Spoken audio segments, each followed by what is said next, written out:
Do you know this? It's not the arm strokes that make us tired. It's not the water either. It's the breathing that's out of rhythm, quietly draining our energy. Hello everyone. If you're watching this video, chances are swimming is no longer about competition for you. It's about staying healthy, about keeping your breath steady, about preserving the freedom of your body now that you've passed the age of 60. And today, I want to share something very small with you.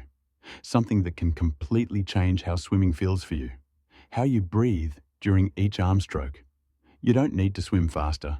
You don't need to push harder. You just need to breathe correctly. Before we begin, please leave a 1 in the comments if you've ever felt tired very quickly while swimming, so I know I'm not talking to myself here. You see, when we were younger, our bodies were very forgiving. Breathing a little wrong, tightening the shoulders a bit, holding our breath for a few seconds, the body could still handle it.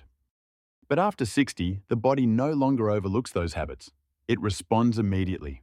And the first, clearest response is fatigue. So many people have said to me, I don't swim fast, so why do I still get tired? And the answer usually isn't in the arms, the legs, or the speed. It's in the breath. Why do people over 60 get tired so easily while swimming, even when they swim slowly? Physiologically, after 60, lung capacity gradually decreases. The breathing muscles, especially the diaphragm, lose some of their elasticity. Heart rate rises faster when oxygen is low. That's science. It's not weakness, and it's not simply old age. But what matters even more is how we breathe in the water. Many older adults carry habits formed early in life, holding the breath as soon as they enter the water, lifting the head high to gasp for air, breathing fast and shallow out of fear of running out of air. On land, these habits may not cause much trouble, but in the water, they create constant tension, keeping the body in a state of alert. Have you noticed this? When you hold your breath, your shoulders automatically lift, your neck stiffens, your heart beats faster.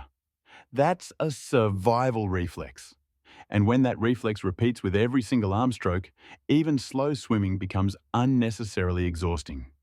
Breathing incorrectly makes the body believe it's in danger. Physiological studies show that when a person holds their breath in water, the brain activates the fight or flight response. What does that mean? It means the body thinks it's in danger, even when it isn't. And when the body believes it's in danger, heart rate increases, muscles tighten, oxygen is consumed more quickly. That's why many older swimmers feel anxious while swimming, even if they aren't consciously afraid. But here's the good news. By simply changing how you breathe, the brain begins to understand. Everything is okay. I'm in control. The core principle, breathe with the arms, not with emotion. This is the most important point in the entire video. If you remember only one thing, please remember this. Where the arm goes, the breath follows. Many people breathe based on feeling. They inhale when they feel short of breath. They lift the head when they feel tired. But that feeling comes too late. By the time you feel short of breath, your body has already been low on oxygen. Correct breathing is intentional, not reactive. When the arm begins to pull through the water, the body is at its most stable. The force of the arm helps balance the body. This is the ideal moment to exhale slowly and calmly. When the arm finishes the stroke and the head gently turns to the side, that's when you inhale naturally. Not rushed, not greedy. If this makes sense to you, please type OK in the comments right now. This is the most critical idea in today's video. Let's break down each breathing moment in a single arm stroke. Imagine a slow, relaxed freestyle stroke, no rushing. When your face is in the water, many people hold their breath. But in reality, this is exactly when we should exhale. Exhale slowly and evenly through the nose or through both the nose and mouth. There's no need to empty all the air at once. Just let it flow out gently. Why does this matter? Because when you exhale, the diaphragm rises and the body naturally relaxes. The shoulders drop, the neck softens. The body becomes slightly heavier in a good way, and that helps you stay balanced and buoyant. When the arm pulls past the shoulder, That's the power phase of the stroke. If you're still exhaling calmly at this moment, the body doesn't panic or rush. Then comes the moment when the head turns to the side to inhale. Many older swimmers worry about not getting enough air and try to inhale deeply. But inhaling too deeply actually tightens the neck and shoulders. Remember this: inhale only what you need for the next stroke, no more, no less. And as soon as your face returns to the water, begin exhaling immediately. Don't hold your breath. Don't wait. This is the complete breathing cycle. Gentle, continuous, and safe for those over 60. Why does proper breathing save so much energy? When you breathe correctly, oxygen enters steadily. Muscles that receive enough oxygen work more efficiently and produce less lactic acid, the substance that causes burning and fatigue. The heart doesn't need to suddenly speed up. A stable heart rate is especially important for older adults, particularly those with blood pressure or heart conditions. Even more importantly, steady breathing activates the parasympathetic nervous system, the system responsible for relaxation and recovery. In other words, correct breathing tells the body, "We are safe." Think of it this way: breathing incorrectly is like walking while holding your breath. Breathing correctly is like walking comfortably, able to talk as you go. Simple, safe, effective breathing exercises. I've always believed that theory only matters if it can be applied.